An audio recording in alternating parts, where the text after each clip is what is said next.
so thank you, Mark. We are here today because of the connection between two urgent crises. The first, an infant formula shortage that has devastated new parents across the country. The second, rising consolidation that is impacting actually all sectors of the economy. Last month, the out-of-stock percentage of infant formula rose to 43%. As a mom, I know that nothing can be more unsettling than wondering if your child has what they need, whether that is formula or prescription drugs or medical care. No parent should have to face that level of uncertainty. The administration has taken action to address the infant formula shortage. As we know, they have worked closely with infant formula manufacturers to increase production, expedited the importation of safe infant formula from abroad, and worked with large retailers to prevent formula hoarding, as well as with federal and state law enforcement to stop price gouging and other types of predatory conduct. But to be very clear, to prevent shortages like this from happening again, we need to get to the root of the problem. And it's not just baby formula. It's many other areas, as I know we will hear today, where we have consolidation. The closure of a single company's production plant, we all know something went very wrong there, but the closure of a single company's production plant should not cause the collapse of our entire domestic supply of baby formula. But the reality is that just two companies controlled nearly 80% of infant and toddler formula sales last year. There are many things involved in that. We know that must be improved with the WIC program and other things. I get all that. But the bottom line is we're at that 80% number. So I see this as a crossroads. It's time to decide, do we want to be a country where marketplaces are dominated by a few giants and where manufacturing is so consolidated that our supply chains are at risk? It's like a game of whack-a-mole. I'm remembering back when we had the EpiPen issue. Part of that was when those prices skyrocketed. Part of that was because one of the other competitors was closed down, another one had a problem, and then suddenly if you just have a few players in the market and you're only left with one or two, guess what happens? You either have prices sky high or you have shortages. Do we want to be an economy, on the other hand, where competitive markets drive growth and innovation, where small independent businesses thrive alongside larger corporations, an economy where supply chains are resilient enough to ensure that consumers have access to essential products? I think it's an obvious choice. What is happening in the infant formula market shouldn't be a surprise. These kinds of supply crises are exactly what happens in consolidated markets. And we've seen it time and time again, as I noted, in insulin, meat supply, pharmaceuticals. We've seen increasing consolidation in markets across our economy in everything from cat food, where 3 companies now make up 90% of the dry cat food market, to caskets, where 2 companies now account for 82% of all sales. And if we don't address this problem, supply chain emergencies like this will continue to happen. We've let this crisis of concentration fester, and it's time to stop admiring the problem or complaining about it or throwing popcorn balls at CEOs who may deserve it, but why don't we just do something about it for a change? As I've said repeatedly, the future of America's success, both for families and our greater economy, depends on how we approach competition policy today. Our enforcement agencies have to have the resources to fully enforce America's antitrust laws. And I do appreciate the work that Senator Grassley and I did and others on this committee on the merger fees to be able to put some more funding that is currently in the conference committee for the USICA bill. And we plan to get that done this summer and to make sure we get some more funding there. There's also more things we can do in a budget. But we also have to look at the law. America has always rejuvenated our antitrust laws. We believe in capitalism. We believe in free markets. And when new things happen, we tend to try to respond to them. It is why I introduced the Competition and Antitrust Law Enforcement Reform Act with Senators Leahy, Blumenthal, Booker, and many others to reinvigorate antitrust enforcement and preserve competitive markets. The bill would update the Clayton Act to stop harmful consolidation, including by shifting the legal burden to the merging parties in big mergers to prove that the transaction doesn't harm competition, if it would significantly increase market concentration or would result in a dominant firm acquiring an actual or potential competitor. The bill would also make it easier for the government to challenge abuses of market power by very large companies. I also appreciate the work Senator Lee has several bills as well. We worked on one together that just went through. And so there is much work that needs to be done ahead. These proposals would help reduce the excessive consolidation that threatens not only our economic growth, but the resiliency of our supply chains.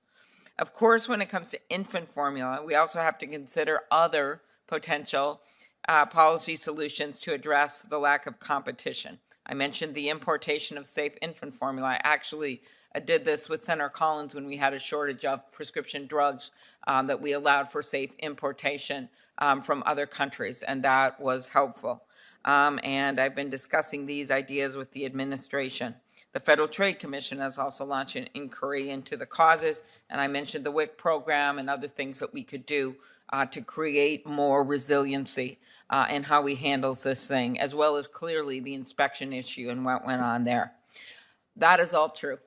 And every time there's a crisis, we do find those identifiable things we can work on. But we have to at some point step back. And when we look at that, our meat producers didn't have places to bring their meat during the pandemic when one shut down, or we look at the fact of the 90% market share that Google has right now, and what that means, as Senator Lee knows, with the way the ad market is being handled, and what that means for competitors out there simply trying to compete with the own products that these tech platforms now own all the time, what that means to Americans. Or we look at what happens with pharmaceuticals when the price shoots up because one goes out of business or buys the other one. These are really real things happening right now. So while we can play whack-a-mole, and I suggest that we do because we want to make sure we're taking on each industry at a time, that cannot be the only solution. The only solution is clear. We have to make some sensible updates to our antitrust laws, as well as make sure that we are funding the enforcers whose job it is to make sure that they're enforced. And with that, I turn it over to Senator Lee. Thank you. Begs the question whether it's whack-a-mole or whack-a-cat, which could result in cat caskets. You could merge those. Okay, that is fascinating thought process. Yeah. Also gruesome. I'll not go down that tangent further. Thank you, Chair Klobuchar. In my opening statement of our first subcommittee hearing on the subcommittee last year, Senator Klobuchar and I explored the broader contours of competition policy. And it was in that context that I expressed my concern that in many cases, free markets and therefore competition are distorted and undermined whenever you see government putting its thumb on the scale and doing so in a way that ends up picking winners and losers.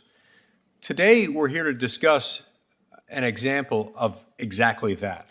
The ongoing infant formula crisis is a painful reminder of what can happen. A painful reminder of the fact that the most dangerous monopoly creator in any market that it chooses to enter is the government itself. President Reagan had a famous quip that was something that seems appropriate here, where he said that the 9 most terrifying words in the English language are, "I'm from the government and I'm here to help." Now, when we start looking at this in the context of infant formula, it, of course, begs the question, who would object to well-intentioned efforts to oversee the production and sale of safe, healthy baby formula? Unfortunately, as we'll hear today, those well-intentioned efforts have ended up taking on other objectives and ended up taking the form of protectionist tariffs that effectively have barred competition from foreign markets. FDA regulations surpassing those of other Western developed nations that created barriers to entry on top of the protectionist trade policies previously mentioned, and also federally mandated sole source contracts under the WIC program that created state-by-state formula monopolies, thus exacerbating even further the current baby formula shortage. Together, these policies formed a perfect storm of sorts to drive market concentration and prevent competition. The very conditions that today mean that the closure of even a single manufacturing plant in Michigan can leave millions of American families scrambling to find ways to feed their newborn children. Recent reporting indicates the severity of this problem, showing that the out-of-stock rate for baby formula rose from just 11% in November of last year to over 73% at the end of last month, May of 2022. In response, several major retailers are now limiting formula purchases. These challenges are on top of the financial pain felt across America in the Biden economy. Gas is over $5 a gallon, and parents are having to drive cities away just to try to find food for their babies in America. Now, keep in mind that there is no natural baby food shortage. There's nothing natural about this. Other peer nations, our neighbors, or our counterparts across oceans aren't suffering this. No, this is created by our government, and it's therefore produced a shortage isolated and limited to our shores. And what's been the Biden administration's response? Well, earlier this week, the president's press secretary helplessly flipped through a binder for a total of 20 agonizing seconds when asked what the White House was going to do to help American families who couldn't find baby formula. Her response? Well, she eventually conceded after that awful 20-second hiatus. Quote, "I don't have anything new," close quote. Yep, that's the end of the quote. That's the whole thing. That was her answer. I guess that means President Biden will keep begging foreign countries for more baby formula, just the same way that he's had to beg foreign dictators for more oil. Now, sadly, because government made this mess, it'll take action by the government to fix these mistakes. And clearly, we can't depend on the Biden administration to lead the charge, given the response that we saw just in the last 48 hours. We can't count on them to do it. And that's why last month I introduced the Fixing Our Regulatory Mayhem Upsetting Little Americans, or Formula Act. One of the better titles I've ever come up with, if I may say so. The Formula Act addresses the infant formula supply chain disruption by temporarily waiving the protectionist trade barriers to importation that reduce the supply and increase the price of already available, safe, foreign-made formula. The bill would also waive some of the regulations that currently prevent the importation of safe baby formula from abroad. This would allow American families to access safe and plentiful formula that's manufactured in Europe and elsewhere during the current shortage. Finally, the bill would allow for WIC program beneficiaries, those receiving WIC vouchers, to use their vouchers to purchase formula from any producer, rather than being limited to the brand or the product listed on their specific voucher, which in many circumstances may be unavailable, thus exacerbating the nature of the shortage for them. Now, the Formula Act won't permanently fix every mistake and every risk that helped get us into this mess, but it can and certainly would provide much needed relief in the near term from the crisis as we now face it. In the meantime, Congress should get to work amending or repealing the anti-competitive trade policies and regulations that are stifling competition in any market, especially those on which we rely heavily in order to have the ability to feed our children. The Formula Act hasn't passed yet, but it's going to. It's going to because it has to. And I have yet to encounter a single substantive objection to it, a single reason not to pass it. This is a crisis, and it is a crisis that could be and I believe soon will be fixed by the Formula Act, which we should pass. I'm grateful for our witnesses joining us today to start that process, and I look forward to our discussion. Thank you. Very good. Thank you, Senator Lee. Now I'm going to introduce the witnesses. A few are here and a few are remote. Barry Lynn is no stranger to this committee. He is the executive director of the Open Markets Institute, an independent nonprofit organization focused on addressing concentrations of economic power. He got his degree from Columbia University. Ginger Carney, who's with us remote, is the director of clinical nutrition at St. Jude Children's Research Hospital, a leading nonprofit pediatric research and treatment hospital. She earned her bachelor's degree at the University of Tennessee, her master's of public health at the University of Memphis. Scott Lincecum is the director of general economics of the Herbert Stifel Center for Trade Policy for the Cato Institute. Did I say your name right? Tell me. Lincecum. Oh, it was pretty good. Mine is hard too, so. Okay. Prior to joining the Cato Institute, he practiced law for nearly 20 years. He earned his BA from the University of Virginia and a JD from the UVA Law School. Jeanette Contreras is the Director of Health Policy for the National Consumers League, also with us remotely. Previously, Ms. Contreras worked at the American Academy of Family Physicians and the National Cancer Institute. She holds degrees from California State University, Los Angeles, and American University. If the witnesses, including those testifying remotely, now could stand and raise your right hand. Do you swear that the testimony you will give before the subcommittee shall be the truth, the whole truth, and nothing but the truth, so help you God? Thank you. Let the record reflect that each of the witnesses answered in the affirmative. I will now recognize the witnesses for 5 minutes of testimony each. Mr. Lynn, why don't you get started? Chair Klobuchar, Ranking Member Lee, thank you for inviting me to speak with you on this extremely important topic. I am Barry Lynn, and I direct the Open Markets Institute, and it's good to see you all again. The shortage of baby formula is a deeply upsetting event for the families affected and the American people as a whole.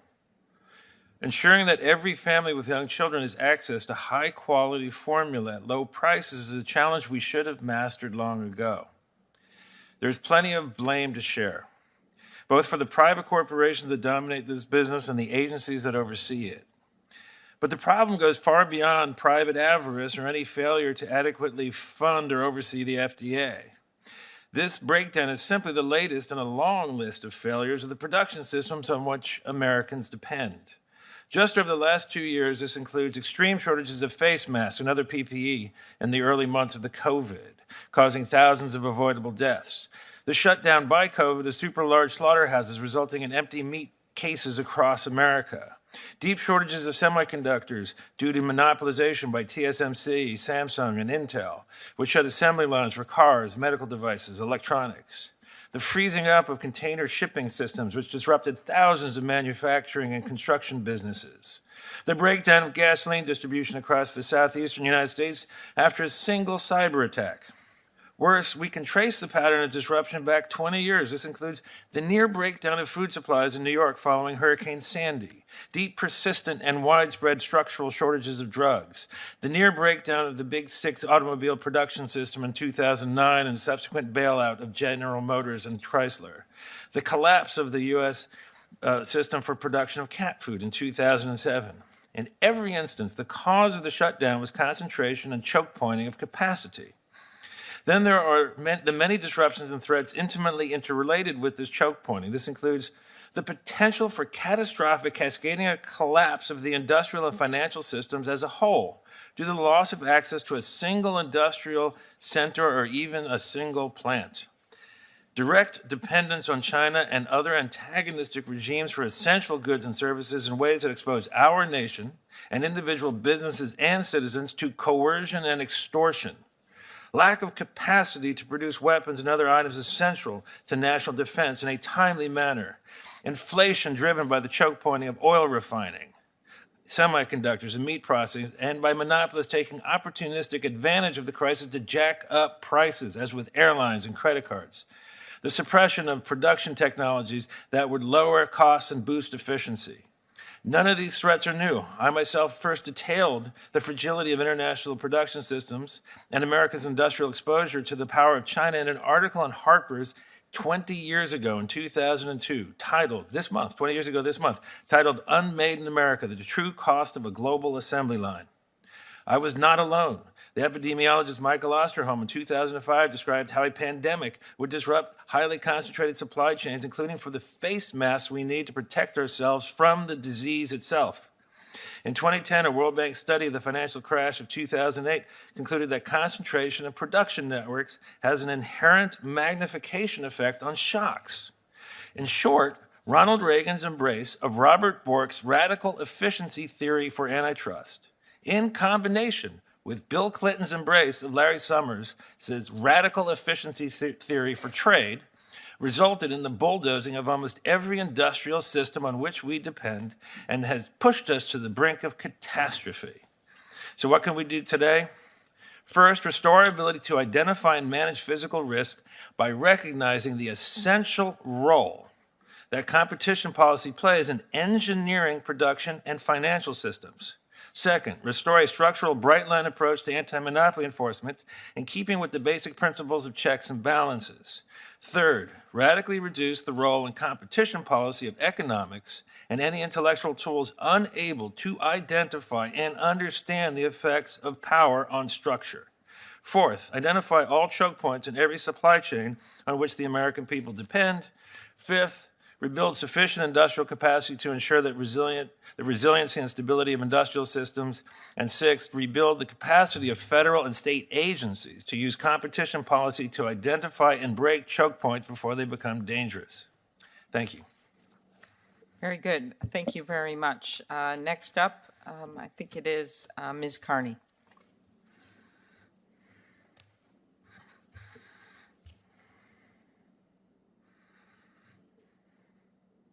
Good afternoon.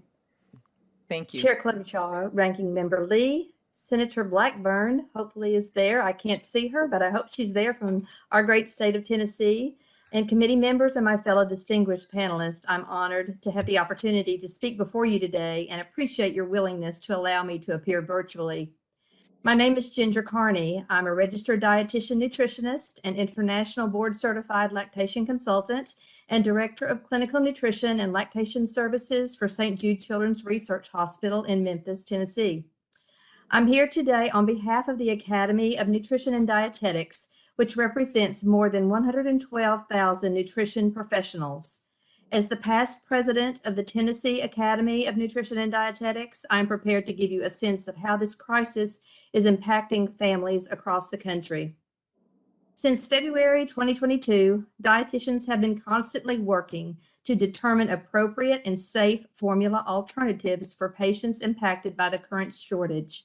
I have experienced the devastation of the formula supply chain disruption that has been placed on so many families in my hometown.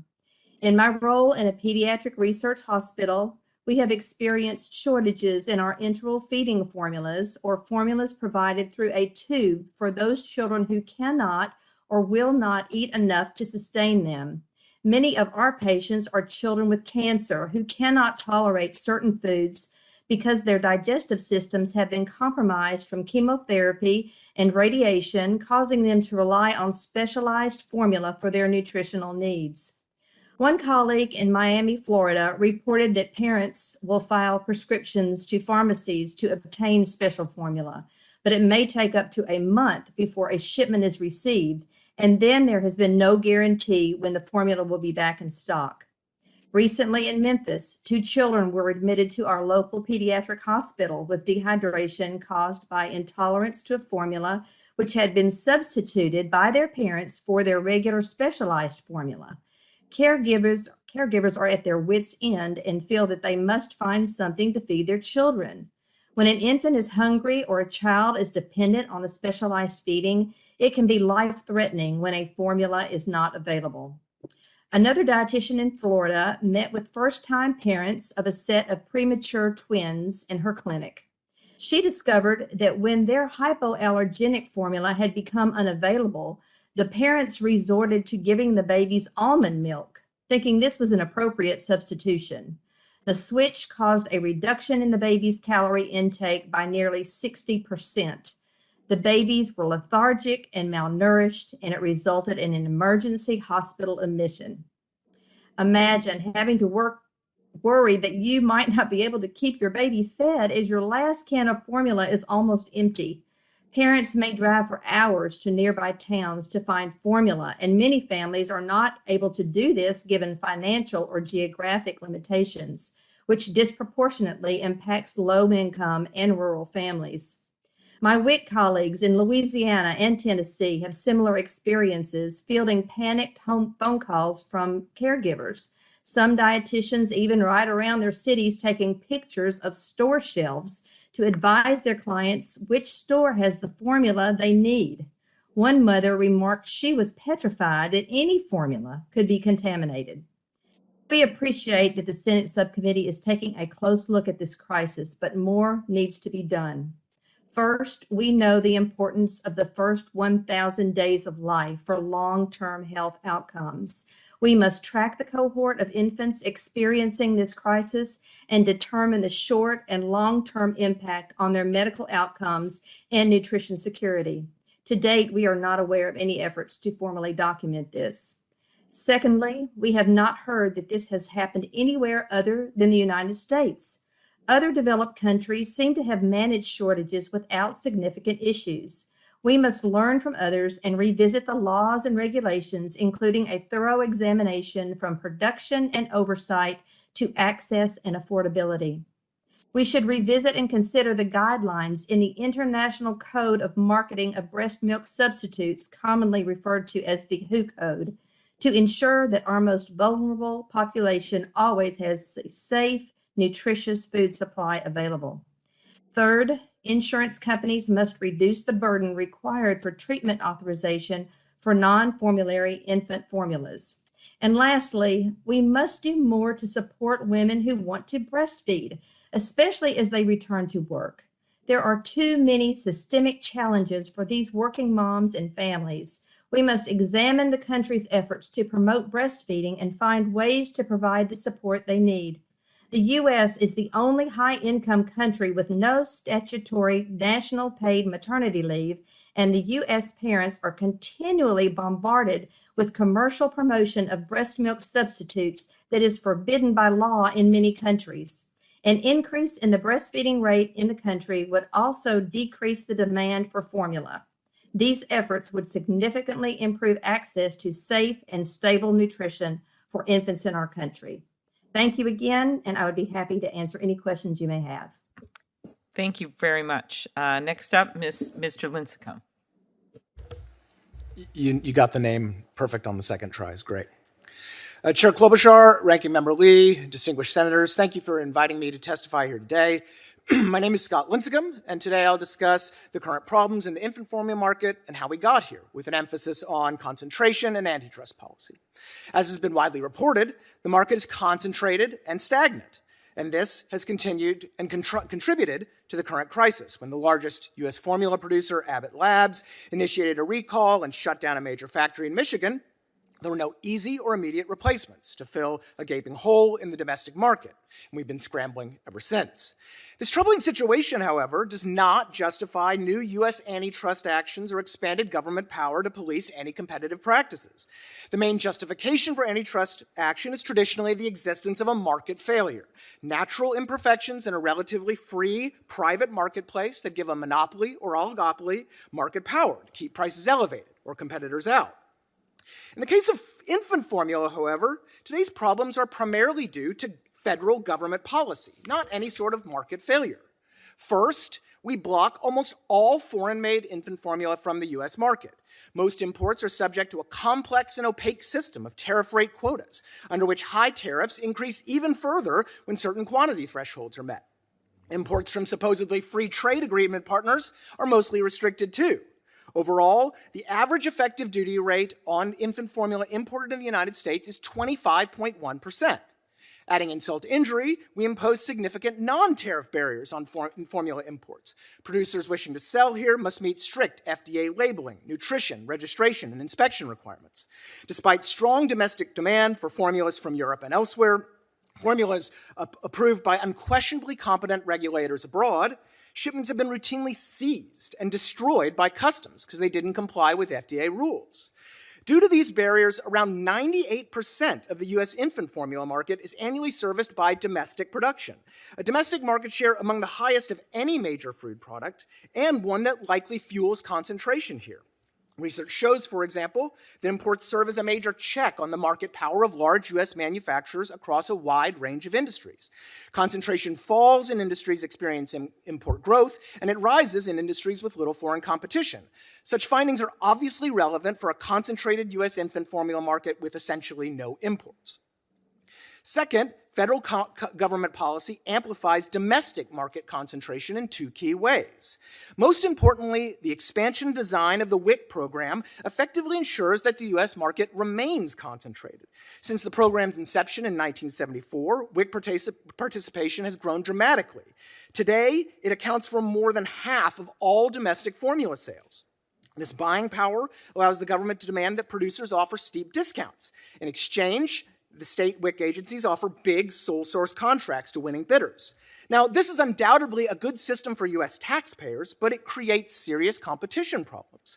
First, only large established producers have the capacity, capital, and regulatory expertise to navigate the WIC contracting process and to offer steep upfront discounts on large volume government contracts.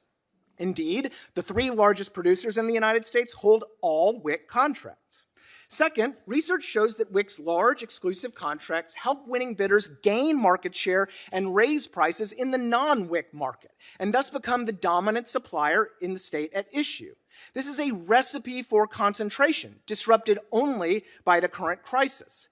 But as one industry expert recently told the Wall Street Journal, if the government doesn't change the WIC system, things will go back to the way they were, a forced duopoly. Emphasis on forced. Finally, stringent FDA regulations specific to infant formula are also likely amplifying domestic market concentration. Since 1980, the United States has regulated formula more strictly than other foods here and more strictly than formula in other countries. Regardless of whether we think this level of regulation is justified, it likely contributes to concentration in the infant formula market. Recent research finds, for example, that increases in regulation are associated with decreases in the number of firms in a market and lower startup rates. This is supported by anecdotal evidence with respect to infant formula. Until a few weeks ago, there hadn't been a new formula manufacturer in the United States since 2007, and it took the new player, By Heart, more than $190 million and 5 years to start production here. The company's CEO recently attributed a lack of market entrance to the time and expense needed, quote, to study and understand FDA regulations. The head of another startup, Bobby, said much the same, just in the same article. In closing, the infant formula market is indeed concentrated, and this search situation has surely contributed to the current crisis. However, these problems are not the natural result of a relatively free market in desperate need of new antitrust regulation. They are not a lesson to be learned for new and expansive competition policy. Instead, these problems have been caused primarily by government policies that restrict competition from abroad, that bolster the dominance of a few large domestic corporations, and that stifle new market entrants. Policymakers here looking to improve the U.S. infant formula market should therefore reform these policies, not add yet another layer of government regulation atop the numerous ones we already have. I propose several such reforms in my written statement and would welcome discussing them with you further in the Q&A. So thank you, and I look forward to your questions. Thank you. Last but not least, Ms. Contreras. Thank you. Good afternoon, Chairwoman Klobuchar, Ranking Member Lee, and members of the subcommittee. My name is Jeanette Contreras. I am the Director of Health Policy at the National Consumers League. I appreciate the opportunity to testify remotely today, especially due to COVID. Founded in 1899, NCL is America's oldest consumer advocacy organization. A core principle of our advocacy is that the marketplace should encourage competition to guarantee that consumers have choices for safe goods and services at a fair price. Monopolies harm competition, leaving consumers with fewer options at higher prices. Monopolistic practices are especially harmful when they occur in the healthcare arena, where they can exacerbate health disparities. We share the concern of new parents regarding the recent shortage of infant formula. Our hearts go out to those parents who've lost babies, whose infants have suffered devastating health consequences from the contaminated formula. At NCL, we believe all goods and services sold to consumers should be safe and meet all legal requirements, including regulatory guidelines set forth by the FDA. NCL applauds the FDA and the administration for adopting a multifaceted approach to increase the supply of infant formula, including temporarily allowing foreign manufacturers to sell their products in the US. Additionally, we believe invoking the Defense Production Act to prioritize getting needed inputs to infant formula manufacturers was sound policy. These measures are helping to solve the immediate logistical problem of getting formula onto store shelves across the country. While addressing the immediate formula shortage is most urgent, we're also troubled that it took the FDA almost 4 months to act on a whistleblower complaint sent to the agency. This complaint should have received immediate attention given the gravity of the allegations against the Abbott facility. We support a full investigation and, if warranted, bringing criminal and civil charges against those who falsified data. NCL also recommends that the U.S. create a single food safety agency and dedicate an office to overseeing the safety and supply of infant formula. It should concern every American that one manufacturer controls 40% of the U.S. infant formula market. Only 3 companies, Abbott, Mead Johnson, and Nestle, control 98% of the industry. Consolidation in the infant formula industry is a major contributor to the current crisis, but it is only one of many cases where market concentration in recent decades has limited competition and harmed consumers. For example, NCL continues to raise concerns about the consolidation of the airline industry. Due to weak enforcement of existing antitrust laws from 2005 to 2015, the number of major U.S. airlines declined from 9 to 4. And today they control more than 80% of the domestic U.S. market. Our antitrust laws have also failed to protect consumers who attend live events. After merging with Ticketmaster in 2010, Live Nation Entertainment controls roughly 80% of the primary ticketing market in the U.S. As anyone who's purchased tickets recently can attest, this has led to an increase in added fees and the basic price of tickets. Stronger antitrust enforcement would especially be beneficial for curtailing anti-competitive conduct in the healthcare industry, where we've seen consolidation lead to higher costs for consumers without an increase in quality or access to care. We are pleased that the Biden administration is looking into how hospital prices increase after acquisitions. We're also hopeful that the ongoing review of DOJ and FTC merger enforcement guidelines will result in more action by those agencies. NCL also applauds the recent FTC decision to open an investigation into unfair business practices of pharmacy benefit managers, or PBMs. NCL works tirelessly to raise awareness of the outsized role that PBMs play in driving up prescription drug prices for consumers. According to a recent report, the 3 biggest PBMs controlled roughly 77% of all U.S. prescription drug claims in 2020.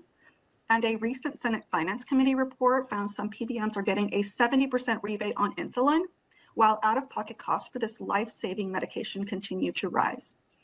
These cases are just a few examples of how monopolies and anti-competitive practices have become a problem for consumers. To ensure crises like today's formula shortage do not happen again, market consolidation must be addressed so that the temporary shutdown of a single factory does not result in the collapse of an entire supply chain. Whether it is baby formula, airline tickets, live event tickets, or pharmaceutical sales, the lack of competition is having increasingly negative impacts on consumer welfare and requires urgent action. Chairwoman Klobuchar, Ranking Member Lee, thank you for holding today's hearing and inviting NCL to speak about this important issue. I look forward to answering your questions. Thank you very much, all of you. I guess I'll start with you, Ms. Contreras. We know, as you mentioned, there are many factors that, and our other witnesses have mentioned, that have contributed to the current crisis on baby formula. But we've heard today, and everyone has acknowledged, the fact that the industry is heavily concentrated is clearly one of them. As the witnesses testified currently, four companies control nearly 90% of the domestic market, and Abbott alone controls roughly 50% of the market. Could you talk about how this concentration directly impacts consumers? We know what happened with baby formula, but why, when you have that kind of numbers, do you see shortages or higher prices in this market and in others? Yeah, I'm not the expert on the market, but we do see that consumers, are, suffering due to inflation for rising prices on all food, and just particularly our low-income families that depend on programs like WIC to provide supplies of infant formula in their local markets. And when the supplies are not there, we see the social determinants of health come into play where people can't, travel or access to, or have access to transportation to go to 50 markets within their area to find, infant formula on their shelves, So this is definitely a challenge for consumers. We know that the consolidation of markets is a problem. It limits choice, and it also increases prices for consumers. We've seen that time and again. Thank you very much. Mr. Lynn, the baby formula shortage is a stark illustration of how fragile a concentrated industry can be and how concentration can have devastating consequences for families, for communities. Here, a recall and shutdown at a single plant had ripple effects for families across the country. Can you talk about other industries that you have already or are primed to experience shortages if there's a sudden market disruption or an issue in the supply chain? Yes, that's an excellent question. There are dozens, if not hundreds, of industries that if there's a single glitch in the supply chain, the loss of a single factory, the loss of a single industrial center, would result in effects that would be far more devastating than what we've seen here. This is actually 40% concentration is actually pretty good compared to a lot of industries. An example would be, active pharmaceutical ingredients which go into our generic drugs. North of 95% of those active pharmaceutical ingredients come from China. If there's any glitch in trade between the United States and China, we don't have drugs on our shelves. The electronics that we use every day, which are life-saving, essential to survival in many respects, and increasingly so, if there's any glitch in trade between the United States and China, these systems cease to function because we have allowed close to 100% concentration of many key capacities inside of China. It's not only China. We see concentration of capacities up to 100% in Taiwan, in Japan, in Korea, in certain places in the United States. 100% capacity in a single place. Actually, and even in what we see also in many industries is, when it looks like there's a lot of competition, there's often that competition hides the fact that you have duopoly, structural duopoly that has been structured by the corporations for their own benefits, in which you often have corporations trading off 90-10 splits. This is where one corporation has 90 in a particular market, and the next corporation has 90 in the next market. Mm-hmm. There we go. That's a new one for me. Could you talk about updating our antitrust laws and why that would be helpful? I note that Mr. Lincecum talked about how that would add regulations, and I was kind of sitting there, in all due respect, thinking about all these court cases that have come out that have kind of clawed away at what used to be a robust antitrust enforcement by actually adding all of these things that people are doing, and economists and everything else, and just completely weighting down this process. And I was thinking about some of the simplicity of just simply shifting a burden on what you have to prove in order to just give a little bit of a leg up. So it's easier to bring these cases. As Bill Baer, the former head of antitrust during President Obama, noted, some of these proposals and mergers shouldn't even be coming out of the boardroom. And we now see the effect when there's been enforcement weakened by court decisions, not enough resources, which we already know, and then an inability of a Congress to stand up to any large interest. And we are bringing back, one of the things I'm going to do in this tech debate is bring back that cartoon of all the huge antitrust balloons hanging over the Senate, looking down at us. They just have different names now. They're no longer Standard Oil and the Railroad Trust and the Sugar Trust. They now have the names Apple, Google, and Facebook, and Amazon. And when we have that perfect storm of the enforcers not having enough resources, the Congress refusing to stand up to anyone and act because, well, hey, maybe we can go on another day and deal with something else and talk about something on TV and not deal with these long-term headwinds of monopolies that are limiting ability to compete and hurting us in every market under the sun. And then you also have the issue of the court decisions that made it harder to bring these cases. What do you think we should do when it comes to our antitrust laws?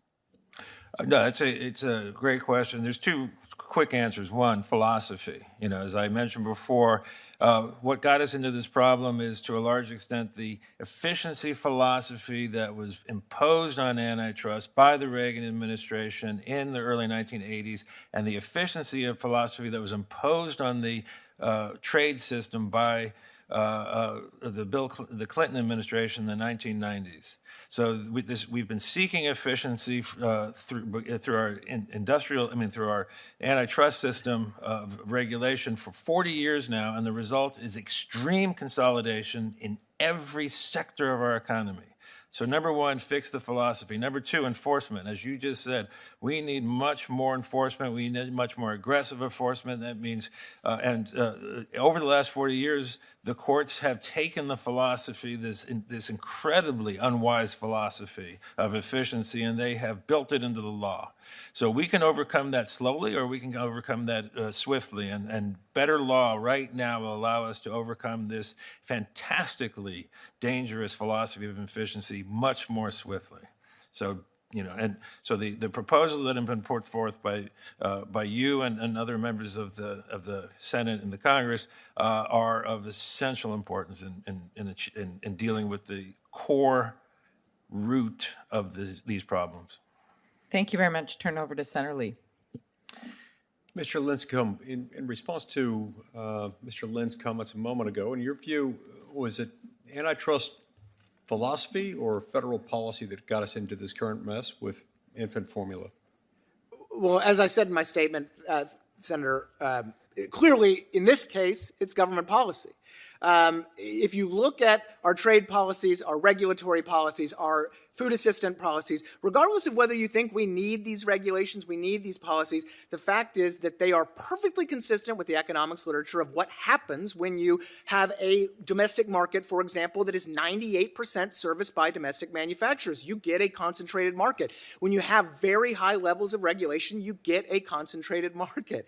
When you have an effective blockade on safe, healthy formula from Europe, for example, that's in high demand, you end up with a more concentrated market. And you end up with a market that simply can't respond in times of shock. Prices can't adjust and supplies can't adjust. So there's nothing to do with philosophy or a lack of antitrust regulation. It has everything to do with those specific policies. So in other words, no matter what philosophy was prevailing in antitrust law, if you have a single plant closure, that single plant closure is not going to result in a nationwide shortage if any of the other factors that you mentioned weren't there. Correct. You take away any leg from that stool falls, and we've got competition. We've got at least not a nationwide shortage. Is that accurate? Yeah, and I think throughout the pandemic, we've actually seen time and time again that contrary to a lot of the political rhetoric, the industries that are most fragile, the industries suffering the biggest shortages, whether it's baby formula or fertilizer or chassis or other dairy products or pickup trucks or building materials, you scratch those shortages, you find a tariff or other types of protectionism and regulation underneath. This is not the Wild West and the free market just going crazy here. It's not some sort of lax FTC regulation. And in fact, I got to say, I credit the FTC for at least including our trade protection, the WIC program and other things in their investigation. I'm hoping their findings, I hope they find something. Yeah. Yeah, no, I think they deserve credit for that as well. Yeah, I think that's good. So, all right. So, in light of how we got here, how do we get out of it? What can we do about this in the future? And tell me what you think of the Formula Act and whether it would help. Yes, Senator. I think the Formula Act is really right along the lines of what we should be thinking in terms of infant formula. We need to eliminate tariffs and tariff rate quotas on imported infant formula. We need to revise trade agreements like the USMCA to ensure that we have the free flow of formula from trading partners. We need to join other trade agreements with trusted nations. You know, there's this Trans-Pacific Partnership out there that we used to almost be a part of. That would, again, encourage the free flow of these products and regulatory harmonization, allowing our regulators to talk to each other. We should, speaking of regulations, require the FDA to permit the importation, marketing, and domestic sale of any infant formula approved by a competent regulator abroad. Now, I'm not talking about China here. I'm talking about Australia, Canada, the EU, the Scandinavian countries, Japan, New Zealand, Switzerland, all major dairy producers, all major formula producers, and all with very competent regulatory regimes. And I assume comparable outcomes as well. I mean, I assume they're Yes, there's not widespread seeing... baby problem, you know, babies dying in these countries or anything like that. These are very competent regulatory regimes. In fact, Europe is the largest exporter in the world of formula. Companies and in other countries invest in Europe to export because they have such high quality and high standards. And as I mentioned in my statement, a lot of moms here want European baby formula. There's high demand for that product, and they can't get it, or at least they couldn't get it until the president started airlifting it in during the crisis. Okay, so help us understand why they want it, and also what makes it more difficult to get. Sure. First, and we'll put this on the record. I had a column in the Wall Street Journal a few weeks ago on the European baby formula issue. I'll just summarize it quickly. A lot of moms have said that they prefer the quality or the content or simply the recipe of European baby formula. They found that their babies respond better to that, no fussy tummies and the rest, as I think parents in this room can certainly understand. They have sought to import that product. But because of FDA restrictions, because of those tariffs, no European producers are willing to expend the time and capital needed to establish distribution channels, get into supermarkets. So instead, there's this gray market out there for European baby formula that goes through third-party retailers. Now, that market was pretty healthy, no pun intended, until a couple years ago when the FDA started cracking down on European product. Customs started seizing and destroying formula at the border. The FDA issued a major recall because certain product, the labels weren't exactly like the FDA wanted, or the scoopers were a slightly different size. Never mind that those third-party retailers were actually translating instructions, giving the conversions and the rest. If only they were so aggressive on fentanyl coming across our southern border. Well, and the FDA certainly could play a helpful role here. The FDA or the USDA could provide instruction conversions, could provide these things, could provide nutritional information. Instead of blocking and literally destroying formula at the border only a few weeks ago, it really just makes no sense. So the destruction of formula coming across the border, and this is something you described as a gray market. Well, what do you mean by gray market as opposed to black market? Sure. So the FDA does allow personal shipments of European product. But those, of course, are very small shipments, and that can be really expensive for parents. So ultimately, there has been a middleman. You know, middlemen have entered the market and imported these products for resale in the United States. Now, this is technically not legal, but it was occurring without much problem for years. It was only until the last couple of years that this has been shut down. Because we just couldn't have American moms and dads feeding foreign-made European baby formula to their babies. Right. This was such a crisis that it had to be destroyed. Yes, and if you actually... I've spent a little time on the mommy blogs lately, and you find parents that are extremely distressed about their inability to get a product that for years was actually helping their children, get over, sleep through the night, and be healthy. And that's unfortunately still continuing up until just recently. A colleague of mine sent me some screenshots of those right before this that you're showing that there's this still going on. Parents still have formula that's been detained. They have no idea when they're going to get it. Can I ask one follow-up on this? Yes, of course. It'll be brief. All right.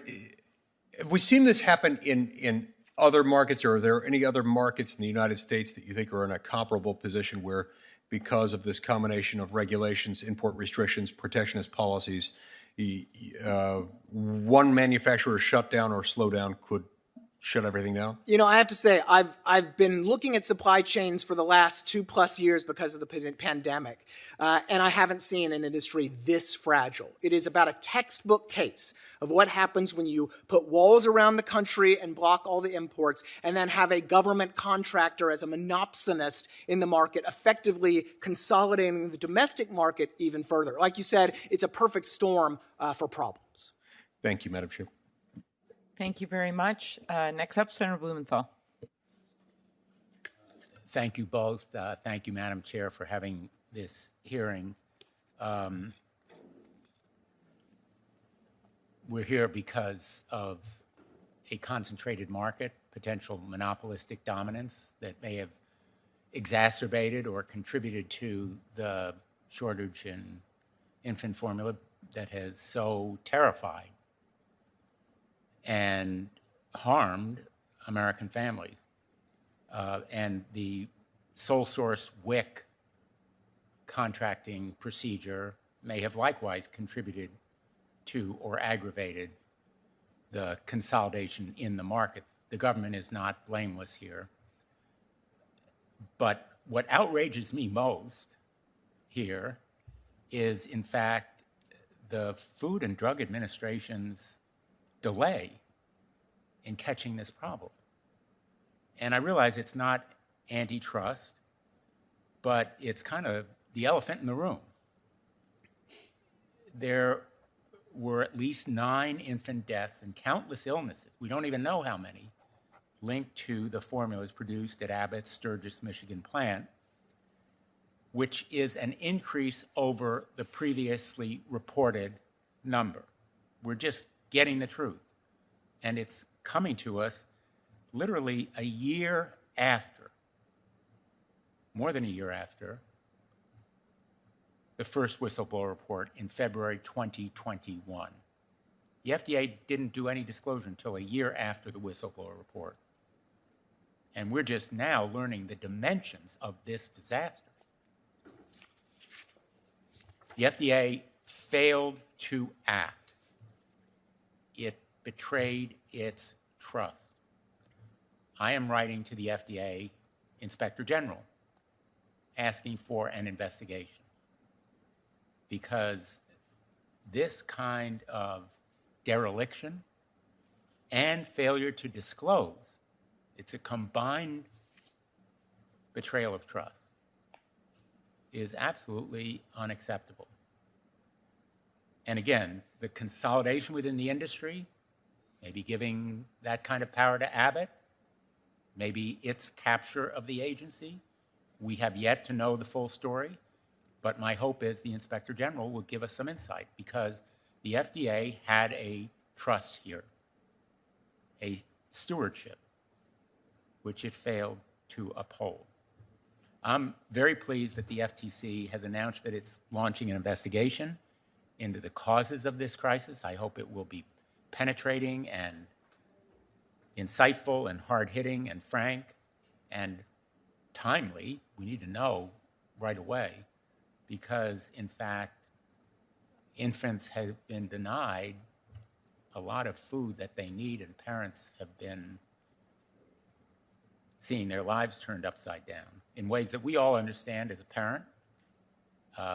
I will never forget my first assignment as a new father, eventually of 4, and my nervous run to the store to pick up the first formula that my first son promptly spit up in my face. But this is sort of basic responsibility.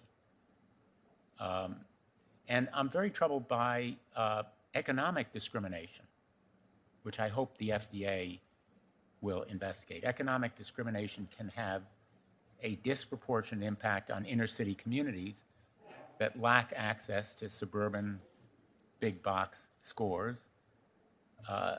Economic discrimination, in effect, is formula manufacturers and distributors offering more favorable terms to the big box retailers over smaller regional retailers. And at least one small retailer in Connecticut has expressed concern that they were denied inventory and stock for their bare shelves as larger chains with larger contracts receive special treatment.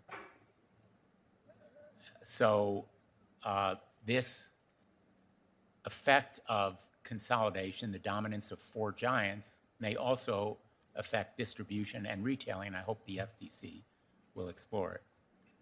No infant should go hungry just because they live in a certain zip code. I think we can all agree on that idea. And I'm eager to see the results of an investigation. But let me ask both of you, first Mr. Lynn, can you explain how discriminatory terms can exacerbate the shortage of this kind of essential product like baby formula? And what are our best tools to ensure that small grocers or urban grocers or any other retailers and pharmacies can source vital products like baby formula? Thank you, Senator. That's an excellent question. Discrimination, the foundations of anti-monopoly in the United States and actually in the UK and Britain stand on non-discrimination. We could trace this back to 400 years ago to the statute of monopoly, 1624. And non-discrimination means that everyone gets treated the same. Equal justice before the law and equal rights before the monopolist. It's the same thing, really.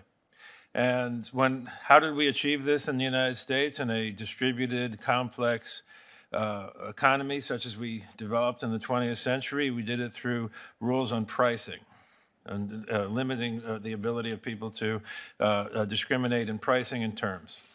So for most of the 20th century and actually much of the 19th century, large corporations, essential facilities, retailers were prohibited from discriminating, and also sellers were prohibited from discrimination in sort of the sale of their products.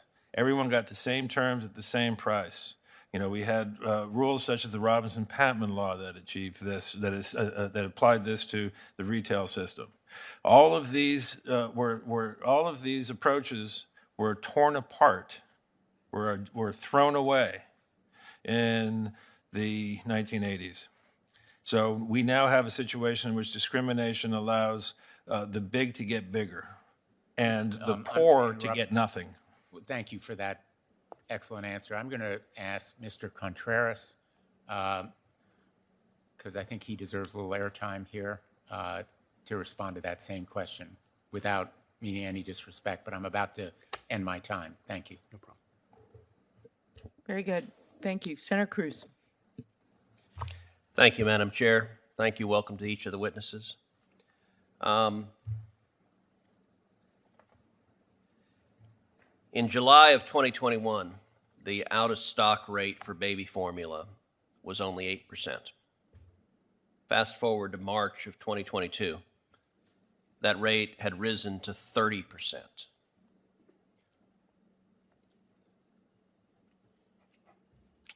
Question to the witnesses.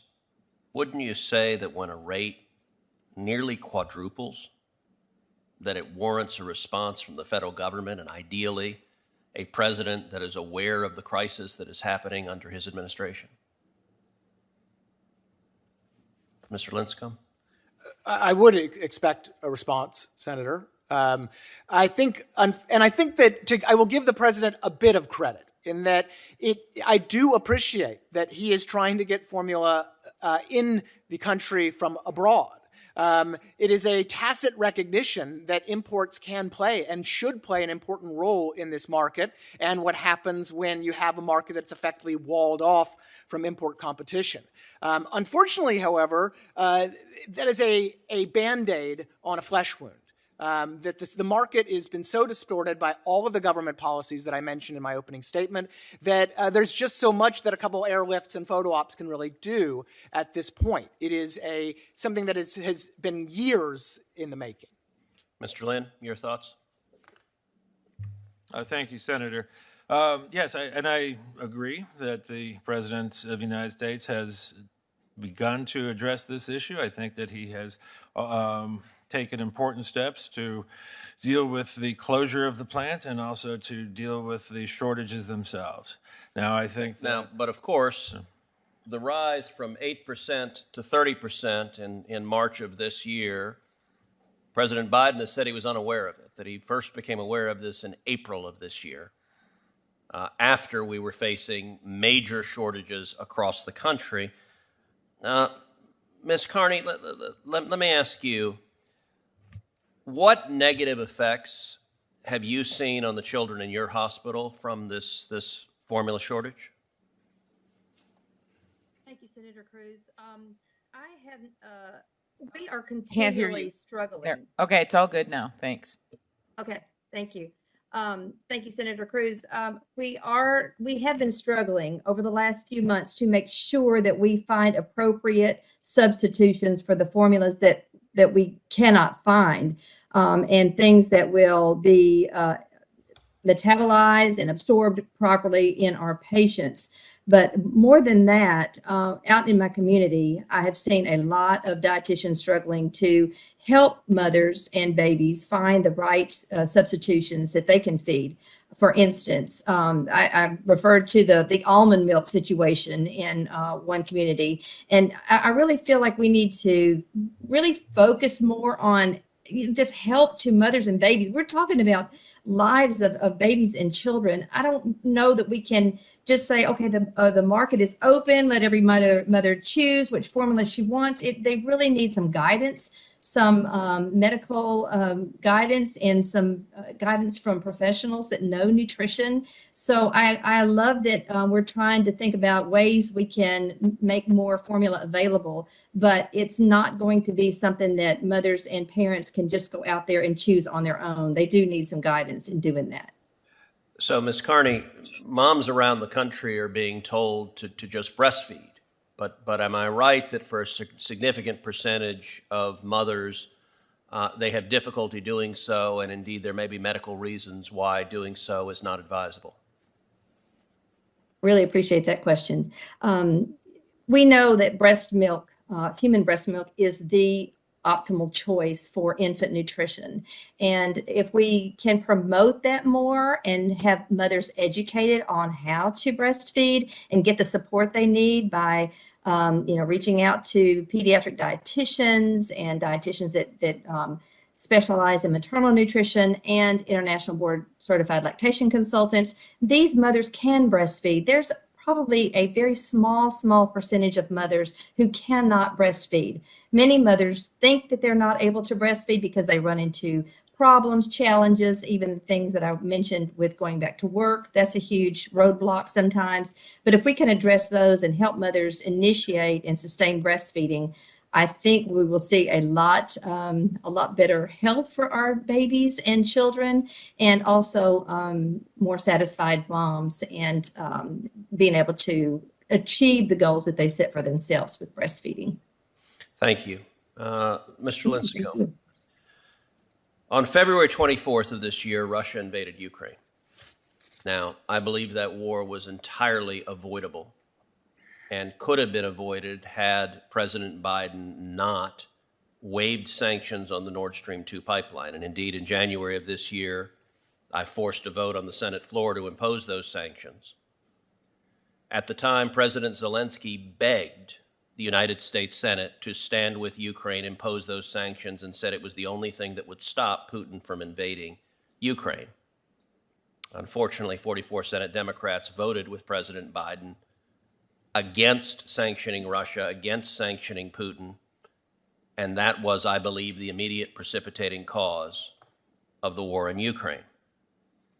Now, you're not here testifying about that war, but the FDA said that the invasion caused, quote, additional uncertainty in the infant formula supply chain, as Ukraine is a major exporter of sunflower oil, an ingredient used in many infant formulas. In your judgment, should the administration have been aware of and on alert to the supply chain challenges and the threat of a formula shortage caused by the fact that one of the ingredients in formula was at a risk of shortage itself? Thank you, Senator. I can certainly speak to the first point. There have been signs starting last year and even in January that there were problems in the infant formula market. So I certainly think that the administration should have been aware of potential supply chain issues arising in the infant formula market and potentially exacerbated by the conflict. On the sunflower issue, though, I'm going to have to defer. I just don't know the extent to which that was a major issue prior to Russia's invasion. I would note, however, that again, in normal markets, supply and demand can adjust relatively quickly. Unfortunately, in the U.S. infant formula market, we do not have normally functioning supply and demand due to these government distortions. And I haven't even gotten into the upstream input distortions that U.S. dairy policy, milk pricing programs, and other protectionism cause and compound the problems in the market. So certainly I think that the administration should have been aware of the overall issue, but the sunflower issue, I'm not sure. Thank you. Okay, very good. Next up, the patient, Senator Booker. Thank you for your leadership in this area. In the medical context, I'm not sure if I want to be the patient, but thank you very much. Thank you very much. I'm grateful for this hearing. I'm grateful for the ranker and the chairwoman for hosting it. I just want to talk really quick about the role of redundancy in resilient supply chains, and it's really frustrating me. And some of this conversation has already been had, but the current crisis we're finding ourselves is not just the result of Abbott Formula's recall in February, but rather the outcome of decades-long effort by the formula industry to keep its market highly concentrated. Today, as has been said already, 4 companies control 90% of the infant formula market. Instead of making a lot of the necessary investments in product safety and resilient supply chains, formula producers have instead focused on further using their resources to consolidate operations and padding profits for their stakeholders. To me, this is horrific, and it is caused a horrific reality when it comes to children going hungry or becoming sick, or that ultimately created such a fragile chain that one supply, the closure of a single plant in Michigan, can cause such a ripple effect. And so I'm pleased at the actions we've made so far, passing a bipartisan bill to ensure babies who receive formula through special supplemental nutrition program for women and children have the formula they needed, President Biden's actions and the like. But maybe I'll start with Mr. Lynn. I'm really frustrated, and you've alluded to this, that when 4 companies have gained such a control over the formula market through acquisitions, it leads to a lack of innovation. It leads to a lack of resiliency in a consolidated market. You would agree with that statement? Absolutely. And so, as I see with other companies, and I see this with big food companies in general, when they consolidate these innovative brands that often market themselves as being healthier, more organic-like, and they get a real following of people when they're consolidated or grabbed by these bigger companies who don't have the same values. It undermines the health and well-being, perhaps even of the food or formula they're providing. Is that correct? That is correct. Scott, you were shaking your head violently, so I want to... No, I've written a lot about resiliency over the last couple of years, as you can imagine. I think a few points that are worth noting when it comes to in creating what I would call real supply chain resiliency and a really robust market. First is, if you look at the economic research that's out there, what we find is that reshoring our supply chains, or having effectively autarky like we have in infant formula market, is actually really bad for resiliency. That supply diversity, economic openness, low trade barriers really does help in terms of having a better, more stable market. And that's critical. And this is why you had this perverse reality in other industries during a pandemic where food prices were going up for people in general. Food producers were having record profits and still exporting their goods to other countries, correct? Well, I'm not sure how that relates to the issue of openness and resiliency, but in general, it is far better to not have all your eggs in one basket. Right. It is far better to... Let me push you on how Okay, it does. sure. I mean, I watched how the pig producers, for example, were slaughtering pigs and burying them over. Right. Yet exports were still going up, and local people couldn't get access to the food, even though the demand was there. That shows a system that lacks resiliency, right? Well, you have to think, though, what happens if we say we're to restrict those exports? Then you actually discourage investment in the domestic industry. Right. You discourage investment in the domestic industry, you might solve today's crisis, but you're actually going to have a bigger crisis tomorrow. In fact, the United States, used to ban the exportation of oil, and that actually depressed our oil and gas sector. So to the extent, you have to live sometimes with the imperfections in the market, but time and time again, what we find is that efforts to close off the market, efforts to restrict imports and exports, efforts to over-regulate a market end up creating far bigger problems in terms of supply chain resiliency in the long term. And then give me some input, either one, on how how the FTC or perhaps even WIC and the USDA should consider taking action to create less fragile systems that the industry is creating. Barry? Yeah, I mean, I think that in the near term, imports actually are a way to deal with this, but I'll say something. This is a really important thing. Simply opening the border to more imports on a permanent basis over the long term will make a broken system even less resilient, absent additional measures. If you just leave it to private corporations, if there are no competition rules set on the new market that you are creating, which is an international market, then you will see consolidation at an international, at a global level. We've seen this in sector after sector after sector. Simply opening the borders is a pathway to making a bad situation I got that point. I got a minute worse. and 20 seconds. I want to try to get two more questions in. I sent a letter to the USDA to address the agency taking action to deal with the high levels of concentration. Since then, I've learned that Rickett Binkkaiser, if I'm pronouncing it right, who owns, manufactures, and Familia Infamil formula, announced it would seek a buyer for its formula production. I'm concerned about that. In the midst of this crisis, one of the three largest producers may face further disruptions. Am I right to be concerned about that sale? Yes.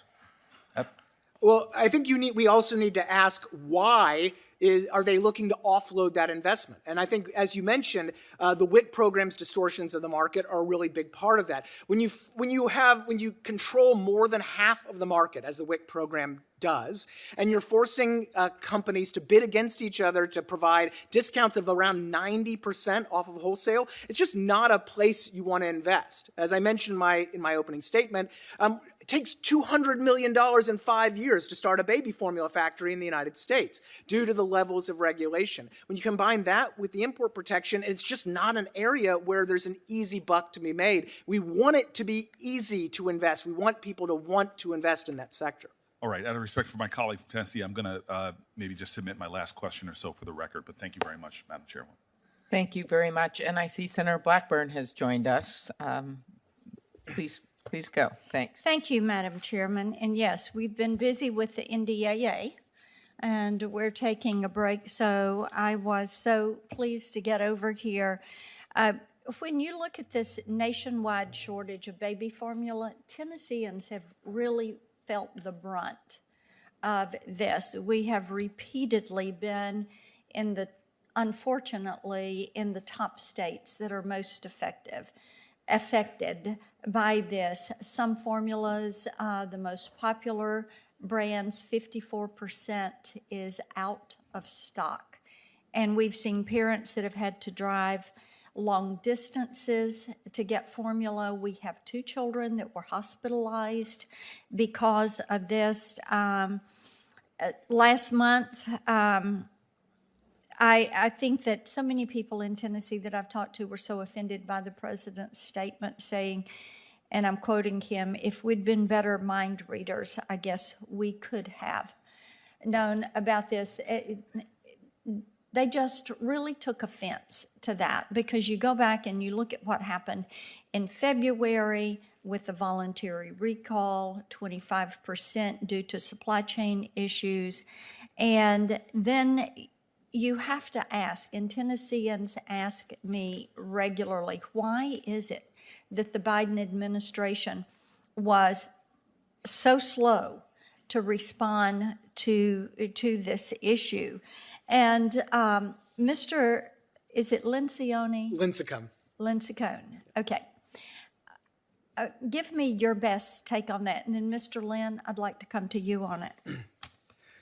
Well, I do agree with you that in retrospect, the infant formula market is a perfect case for what happens when you have trade walls around the country and high regulatory barriers to production. Look, and WIC is a perfect example. You know, we've had research on WIC and WIC's effect on concentrating the market for more than a decade plus, sponsored by the USDA, in fact. We've had these tariffs and dairy protectionism around for decades. In fact, it goes back to the New Deal, a lot of these distortions. So you see it as an issue of consolidation for the market and for the government access program. Yeah, policy-created consolidation on both the trade side and on the domestic side. And quite frankly, unfortunately, as I mentioned in my open, Customs has been seizing European baby formula at the border, destroying it for a long while now. So yes, I do think that we should have known a little more that this was a problem waiting to happen. Mr. Lynn? Thank you, Senator. This is a report from the U.S.-China Security Review Commission from 2002. In it, it talks about fragility of our supply chains because of high degrees of concentration.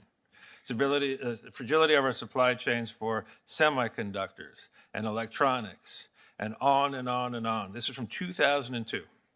Now, President Biden said, well, if we've been better mind readers, well, the fact is that we knew this problem was in the offing 20 years ago. Not just in baby formula, but in every sector of our industrial system. We have been ignoring this problem for 20 years. We have ample evidence that this is a fundamental structural problem that derives from the changes that we made in antitrust policy in the Reagan and Clinton eras. This is a bipartisan problem. Both parties came together. And there are some of us who have talked about this for quite a while in these supply chains, whether it is computer chips, active pharmaceutical ingredients, which that is something that is a discussion for another day, but is quite significant. And indeed, Senator Menendez and I had legislation that would address that. I do want to come to Ms. Carney, and I think she is coming to us virtually. Do we have her? Yes, in fact, she mentioned you, Senator Blackburn. Okay, there you are. Okay, thank you so much. We welcome you. St. Jude is such an important part of our community in Tennessee, and I'm so delighted that we could have your expertise. I would like to hear from you in your capacity. How could, and as you look at this marketplace and accessing formulas for children that are sick, developing these nutritional plans, what could the federal government be doing to better support competition and innovation? And then when you look at the WIC program and the allowances that need to be there, if you had your magic wand, what changes would you make? Thank you, Senator Blackburn. It is an honor to speak with you from our great state of Tennessee. I'm looking at it from a registered dietitian viewpoint, and especially with working in the clinical setting in the hospital. I know that over the last few months, we have had many challenges, and in my previous job, I worked a lot more with the WIC program, and I know that WIC has always been there to meet the needs, the nutritional needs of women, infants, and children. And I want to make sure that I don't think we can. This is going to sound funny, but throw the baby out with the bathwater. WIC may have some problems, but I know that WIC has been invaluable to me as a pediatric dietitian in my years of practice. And I know that we need to have something like what the WIC program offers that provides the nutrition for mothers and infants and children. At St. Jude, we are struggling a little bit with the supply chain issues and trying to find not only those infant formulas, but formulas that provide total nutrition for many of the children that we deal with. They're specialized formulas. I'm not sure, I'm not an expert on regulations. I am a nutrition expert, and I know that is so important to have the tools that are needed by dietitians to make sure that the patients are fed appropriately and that all their nutrition requirements are met. We really need to make sure that if anything happens to WIC, that we make up the $1.7 billion in savings that the sole contract has saved us. There's much support that's given to other programs that feed not only women and infants and children, but other people in the community. So I don't know if that answers your question, but I hope that sheds a little light on it anyway. Well, it does, and I thank you for that, and I will want to visit with you a little bit more, looking at the process you go through to educate parents, to work with parents, how you develop a program of alternatives in order to work this, because as the other witnesses have said, we should have known this was out there as a potential problem, and it never should have come to this. Thank you, Madam Chairman. Thank you very much, Senator Blackburn. Senator Ossoff has joined us. Thank you. Thank you, Madam Chair, and thank you to our panelists here in person and remotely for your testimony and expertise. Ms. Carney, I appreciate the work that you do, and we've got a 6-month-old daughter at home. My wife is a fourth-year medical resident working 60-plus hours a week. The challenges of child nutrition have become personal to me and clear to me in ways that previously I could only hear others describe. I'd like, if you wouldn't mind, Ms. Carney, for you to discuss in your experience the particular challenges that working moms and lower income moms have getting nutrition to infant babies, and how you work around that in your role in the healthcare space. Can you hear me? Now I can, yes, ma'am. Okay, thank you, Senator. Yeah, I'd be glad to address that as I've been working with moms and babies pretty much my entire career, and as a registered dietitian, as I mentioned before, we know that human breast milk is the ideal feeding for infants. Many mothers may start out breastfeeding, and they may, breastfeed for a few weeks, for as long as they have maternity leave. And I've noticed a huge drop off once mothers have to return to work.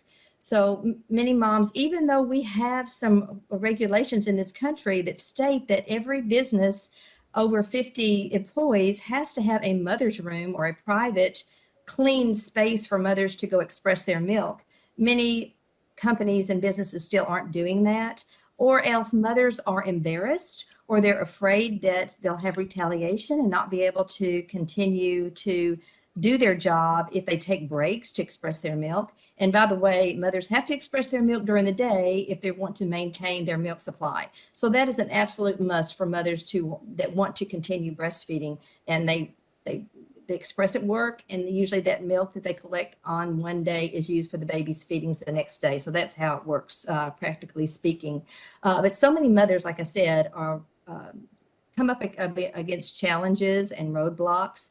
And not only that, but mothers who are in lower paying jobs are sort of subject to even more discrimination in that aspect. I've found that, say, if you're working at Taco Bell, I mean, and you're at the window, when are you going to go take a break and say, oh, watch the window, I've got to go pump my milk? I mean, they're just not able to do that. It's just not accepted as the norm. So if I could have my wish, and somebody mentioned a magic wand, I would just wish that all mothers could get education prenatally and know how to start breastfeeding and continue breastfeeding if they do return to work. And this comes with education again and with support. It takes a lot of support to continue to do that. Thank you. Thank you, Ms. Carney. I want to follow up with you as well, and just if you wouldn't mind expanding your reflection based on your experience of the challenges that working moms in particular have accessing some of the services and products that can be most helpful, whether it's lactation expertise, particularly in the first few months of a baby's life, when it might be a first-time mother and a newborn baby, as well as access to breast pumps and the affordability of breast pumps, which are necessary for those mothers to express while they're at work, and then the storage of the breast milk.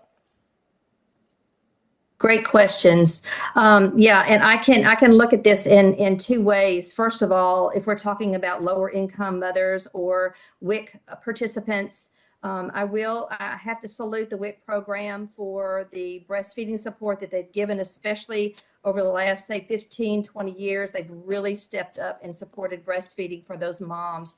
I will say that I think that they could use some more experts in the WIC program. There are many dietitians who are employed in the WIC program, and many of them do have some extra education in clinical lactation, but there needs to be more so that more access to this professional care can be obtained by WIC moms and lower income moms. The WIC program has provided, I know, lots of different supplies to help the mothers be successful at breastfeeding. For instance, you mentioned breast pumps. Also, other things, bra pads, bras, other devices that mothers might need if they run into a problem.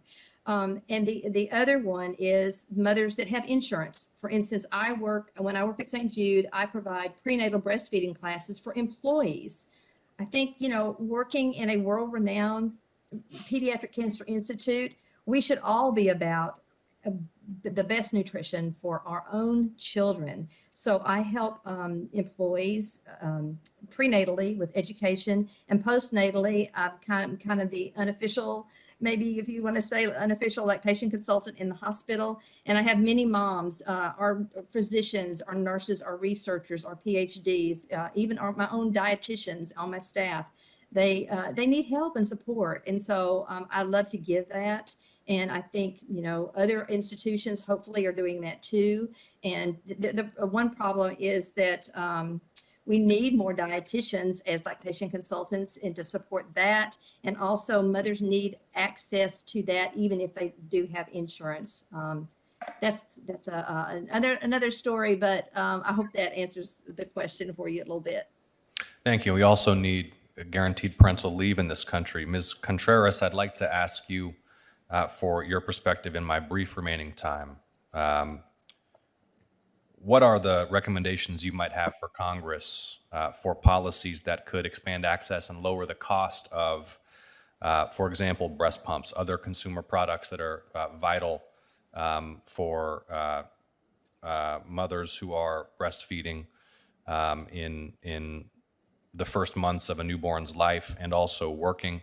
And also, do you have any reflections, or do you want to go back and maybe bring something to us for the record on access to lactation expertise and consultancy, which can be so vital for particularly first-time moms?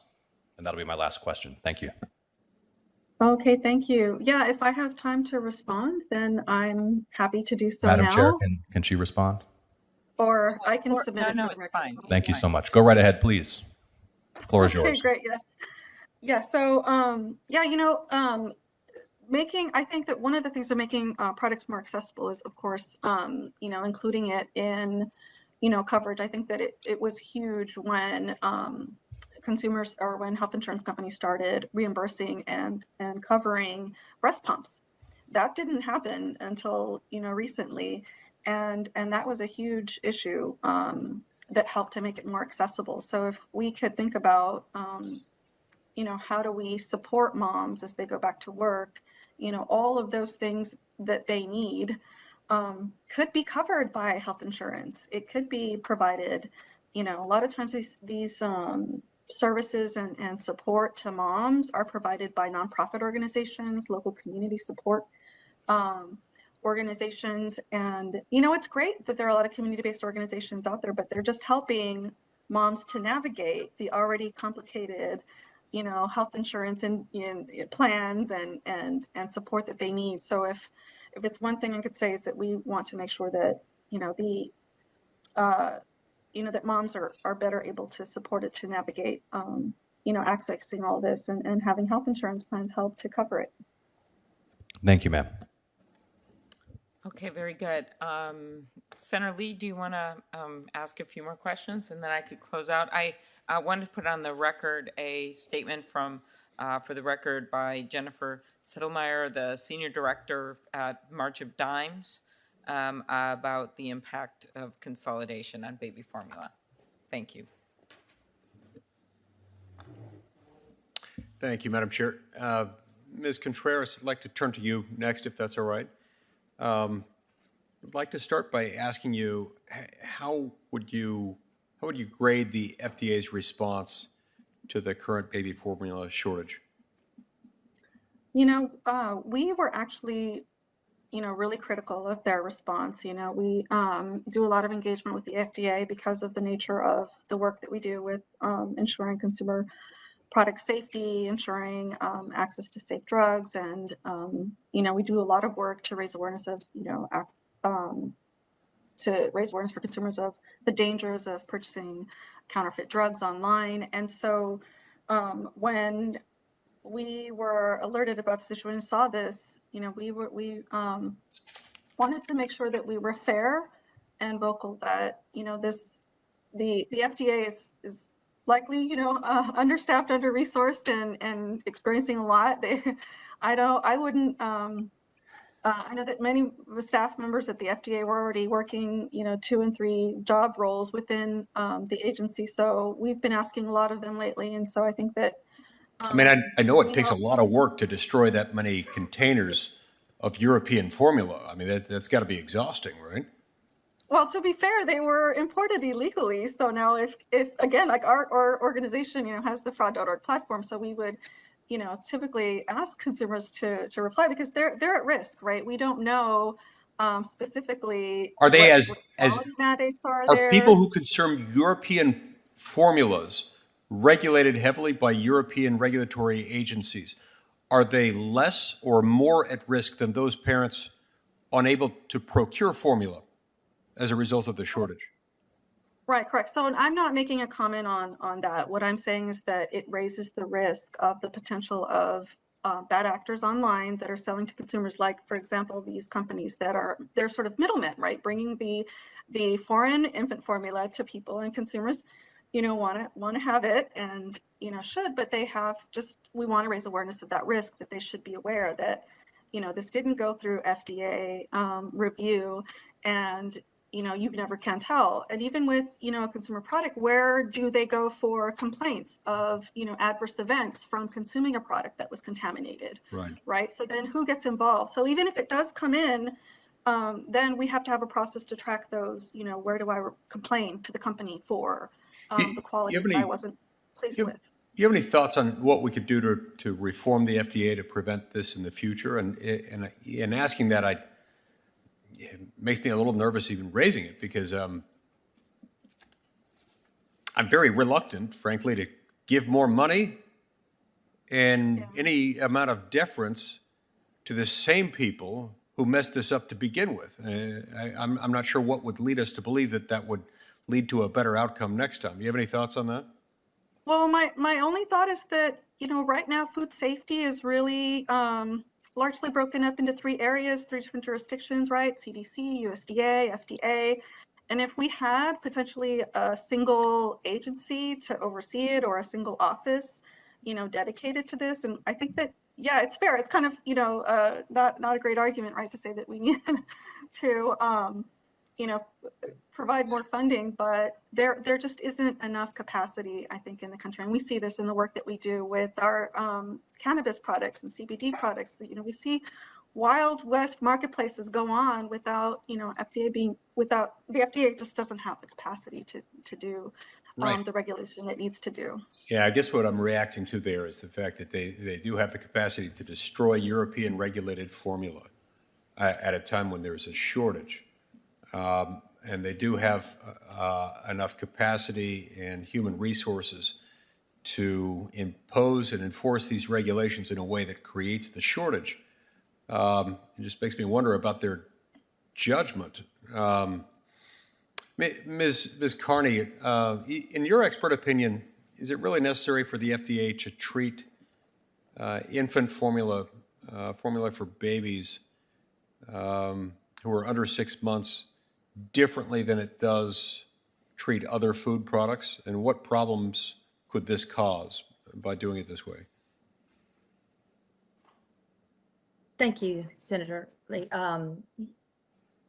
I think that we need to look at infant formula definitely as food. It's not medicine.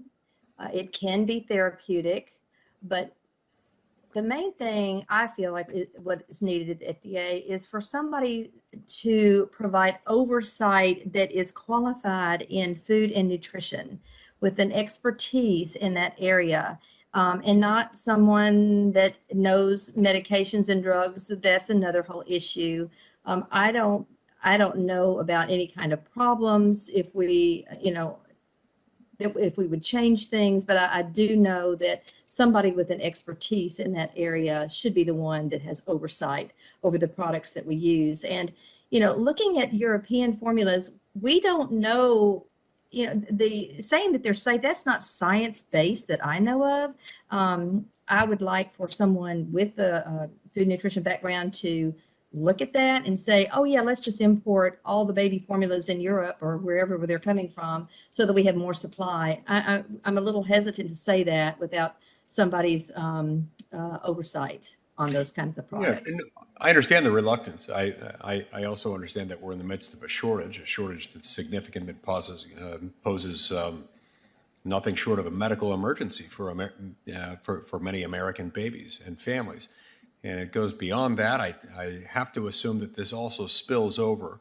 There's some overlap between those companies that produce infant formula in the United States and those companies that produce medically necessary diet materials, such as that must be consumed by patients suffering from PKU.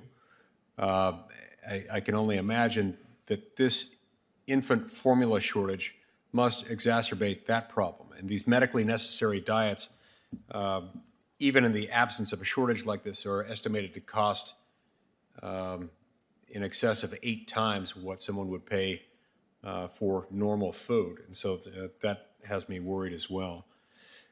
Mr. Lynn, when government policies encourage market concentration, particularly market concentration on this scale, is there really much the market can do to fight it when government forces are creating the market concentration? Markets don't fight concentration. People fight concentration, Senator. Sure. But it's people responding to market forces. I'd say that they're responding to market structures that are established by the government. I actually think there's a lot of agreement here among all of us as we see a real combination of. I think we fundamentally agree that these problems were caused by bad government regulation. I'm focusing on the overthrow of traditional anti-monopoly law by people within government 40 years ago. But I'm not saying that, the FDA has acted perfectly here or even wisely in most respects. But I think that we have an opportunity, all of us, to work together to deal with this problem and to deal with all of these problems together. It's like I held up that publication from 2002 before because, Senator Cruz was talking about just, the need, we have foresaw some of these problems. We foresee a lot more problems. We don't want to be back here talking about other crises similar to this. We can take the steps together to address this systemic problem that, as we see in just about every industrial system on which we depend. Right. Does the WIC program encourage market concentration? And to the extent that it does, should states in their WIC offerings be allowed to pursue multi-source contracts rather than being limited as they currently are to sole source, single source contracts? So their supply chains aren't, dependent on a single producer? Yes, no, and we strongly, as an organization, we strongly encourage the updating of procurement policy to promote competition. This is something that should be done at every level of government. Thank you. Mr. Lincecum, if I'm not mistaken, Congress passed the law that created the WIC program back in 1972. You have any idea what the market formula looked like prior to that program's creation? It was a much different market, as you can imagine, much smaller, but at the same time, there was a similar, not similar level, but there was some concentration as well back then. I think one of the reasons for that, as I mentioned before, is that we've been protecting the dairy market in the United States for going on a century now. There's not much of a free market in dairy and including in formula.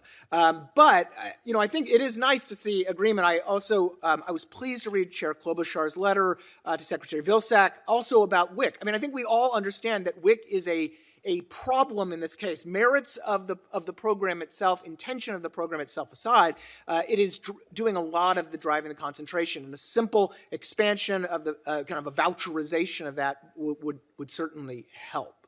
Right. Ms. Contreras, the Biden administration reports that it has secured commitments to bring in 127.5 million bottles of formula. How much of this commitment has physically arrived in the United States and has been made available to Americans for purchase in retail stores? Any idea? Unfortunately, I don't. That's outside of my expertise. Okay. Apparently that number is 1.5 million. Only 1.5 million of those bottles have been made available so far, and that's according to the information from the White House itself. Now, American babies consume more than 63 million bottles of formula per week. And so based on that statistic, the number that we got from the White House, where the White House, the Biden administration has brought in 1.5 million bottles of formula, it seems to me that like we haven't even begun to address the formula shortage that we're facing. And according to recent reporting by Data Assembly, the United States is facing a 74% shortage nationwide. That means 47 million bottles of formula unavailable for American families every week, short of what we can provide. So the Biden administration hasn't even brought in enough formula to meet the needs of American families for even a single day. So we really need to open up the floodgates and to open up the floodgates to safe foreign-made formula so that American babies don't go hungry. The Formula Act does that. I still haven't heard a single substantive critique of it that would warrant not passing it, because every day that goes by without passing it, we prolong this shortage, a shortage that the White House really has not done anything but pay lip service toward resolving. This would resolve it. Ms. Carney, the European Union is the largest exporter of infant formula in the world. The formula produced there in the European Union is nutritionally similar to, and in some cases, according to a number of experts, qualitatively better than U.S. formula. If it's good enough for babies in the United Kingdom, in France, and Switzerland, why isn't it good enough for American babies? So I'd ask, who's at greater risk here? Is it the French baby drinking European formula or the American baby going hungry? Thank you. That's a good question. I don't know the answer to that exactly, but I will say as long as we can look at these formulas and they appear to us to be nutritionally sound and safe, I think that opening up the market is definitely something we need to do. We do have to focus. I appreciate what you said. We have a formula shortage every single day in this country, and we hear a lot of talk, but down in the weeds where I am working, we have mothers calling. What am I supposed to do? Where am I supposed to go? And I think as long as they have some medical guidance, all formulas are not the same as far as nutritional content and components. The nutritional analysis can be different. For instance, in my testimony, I referred to preterm infants. There is preterm infant formula that meets the needs for preterm infants. There's also term formula. There's formula that meets the needs, for instance, the children with PKU or other genetic disorders. So we can't just willy-nilly just let formula be out there and mothers and babies picking their own formula. As long as there's some medical guidance to say, oh, this is a healthy term baby, you can get this formula, or your child has a genetic disorder, this is the kind of formula you need. Mothers and families and parents, they need guidance. So I don't have a problem with European formulas as long as we look at it and say this formula is for this population and this other formula is for another population. And I assume it's fair to conclude that European regulators do in fact inspect European formula manufacturers. I would assume so too. I don't know for sure, but surely they do if they're giving it to their infants in those countries. Do you have, or are you aware of? Yeah. You aware of any evidence suggesting that American babies would react differently to European formula than European babies do? If the ingredients are comparable, I don't see why we would, expect babies to respond differently. I would want to see the nutrient composition, but no, I think that would be assumed. Yeah, it makes sense to me then that given the similarities both in the structure and composition of European formulas, given the similarities in the way European formula manufacturers are regulated, and given the similarities between European babies, American babies, and all babies all over the world, everywhere, who have the same types of systems in place. They react to formula regardless of which continent they happen to have been born on. It would make I will say that we like our formulas to have iron in them. Most of our formulas have iron, a significant amount that meet the nutritional needs of babies. And some formulas are lower in calories. So, it would just take some adjustments to utilize these formulas, but I think it could be done. Adjustments are much better than going without. That's why it makes no sense to destroy European formula while American babies are going hungry. Thank you, Madam Chair. Thank you very much, Senator Lee. I was thinking about our Short on Competition Act that we did on prescription drugs a while back together that we introduced with the idea of importation when there's a shortage of drugs and some of the work that's gone in that area. And I think that's where I'm going to end. I'm just going to ask a few questions. It's been a long day here. Mr. Lynn, in your opinion, what can the FTC do to better police pharmaceutical mergers under the law? Because we've seen, to take this sort of out of the area of baby formula, since the hearing is about other forms of consolidation as well. It's been illustrative what we've seen in the pharma area. Would reforming the antitrust laws enable the FTC, or for that moment, the Justice Department, to do more to prevent anti-competitive drug company mergers? Yes, I mean, it would, I think what the FTC should, the reforms in law would make it easier for the FTC and other enforcers to ensure competition.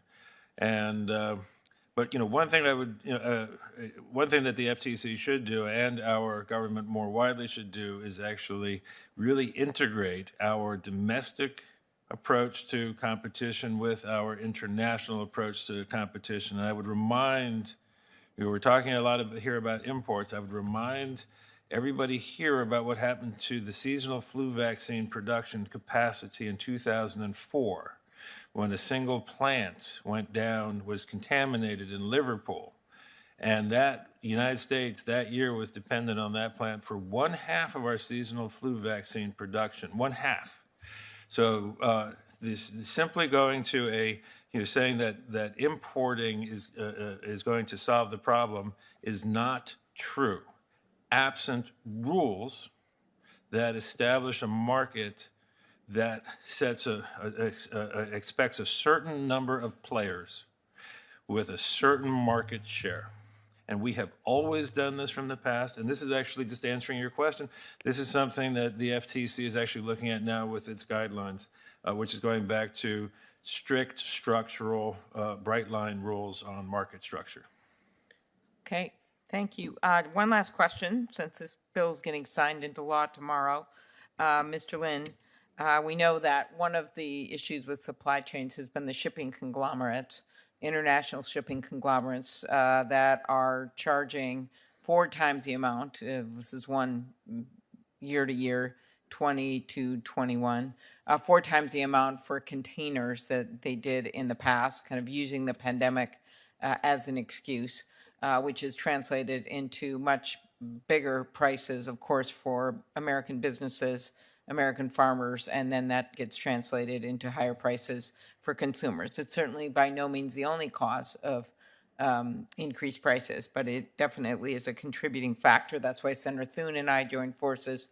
I was pleased we got unanimous support for the bill to crack down on not just the pricing issues, but also the lack of willingness of some of these international conglomerates, of which there are only 4, 3 control most of the market, to even ship American goods at times. They, in fact, bring stuff in from other countries, fine, but then they are shipping out air because they're in such a hurry to get back to the other countries. This bill is important. President signing into law, Representative Garamendi and Johnson led it in the House. But I think beyond that, we also have to look at the antitrust implications of this industry and what is going on here and the potential of making a change there if, in fact, they don't bring the prices down. And I think our unanimous support in the Senate might just give them a little indication that what is to come if we don't see some change immediately, even before the rules take effect. Could you comment on what's happening there? No, it's an enormously important issue. I mean, as you mentioned, these foreign-controlled steamship corporations are often exporting air rather than picking up American exports and moving them abroad. And I would actually add another factor, which is that these are corporations that are controlled by foreign mercantilist countries, Germany, China, and the fact that they're not picking up U.S. Exports is often a policy that is being imposed on them by the countries that actually control over them. But this is a problem. This is a first step. The law tomorrow is a first step, but we should remember that for most of American history, until the mid-1990s, we had American-flagged ships transiting the Pacific and the Atlantic. This goes back to the Declaration of Independence. Independence meant independence from other people's trading systems. And this is a case in which we may have to actually think about in re-engaging and actually having a steamship industry that is American flagged in order to ensure that we have a seat at that table that is it allows us effectively to engage in the regulation of that industry. All right, well, thank you very much. Thank you to all of you. I think we had a lot of good ideas here coming out of the hearing. I think you can see the passion that senators on both sides of the aisle bring to this issue, wanting to get solutions and fix this. And I will leave the record open for a week so that if there people have questions, additional questions, or people that couldn't make it, but we had great attendance. Once again, I thank Senator Lee for holding this hearing with me. Thank you. Hearing's adjourned.